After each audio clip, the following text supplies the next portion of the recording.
अब जो हमारे क्राइम एंड विजिलेंस देखते हैं विजय कुमार सिंह जी, तो इन्होंने कुछ नवाचार इन्होंने किए हैं, अपने स्तर पे किए हैं। इनका चूँकि बैकग्राउंड जो है वो आईटी का है, तो हमने ये देखा है कि 2 महीने में, हर 2-3 महीने में, मतलब जो परिवादी जो आते हैं यहाँ पे, बड़ी संख्या में रेंज कार्यालय में परिवादी आते हैं। लगभग 350 के करीब परिवादी यहाँ पे आते हैं। बड़ी दूर दराज से आते हैं, उनको बड़ी दुविधा रहती है आने जाने में।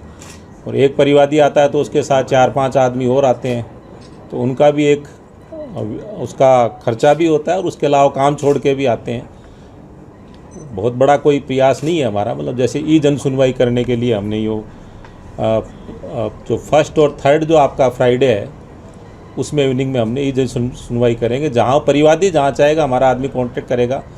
वो थाने पे करना चाहता है तो थाने पे उससे कांटेक्ट करके और बात करेंगे। अगर वो जिला स्तर पे करना चाहता है तो जिला स्तर पे करेंगे। लेकिन उसका फ़ायदा ये है कि मतलब यहाँ उसको आना नहीं पड़े।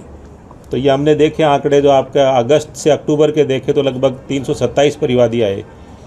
इसी तरह से मई से लेकर जुलाई तक के तो यहाँ भी इतने 350 करीब परिवादी आए। तो जितने भी जो परिवादी उनका निस्तारण थाना या वृत्त स्तर या रेंज जिला स्तर पे हो जाना चाहिए, तो उनको यहाँ नहीं आना पड़े।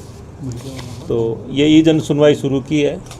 उसमें एक व्हाट्सअप नंबर भी दिया जिसके माध्यम से वो कांटेक्ट कर सकता हमसे और हम उनसे डायरेक्ट बात कर सकते हैं। उस समय जब सुनवाई करेंगे उस समय कंसर्निंग जो जिस थाने का जो कंप्लेंट है वो एसएचओ और सीओ भी वहाँ पे मौजूद रहें।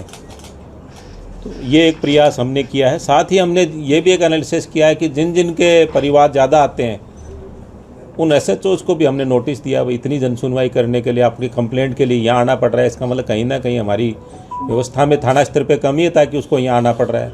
और जो बिल्कुल अच्छे हैं उनको हमने अप्रिशिएट भी किया है कि बिल्कुल ही एक भी उनका परिवादी नहीं आया और पब्लिक उससे सेटिस्फाइड है। तो ये चीज़ें हम आपसे आज ये बताना चाह रहे हैं।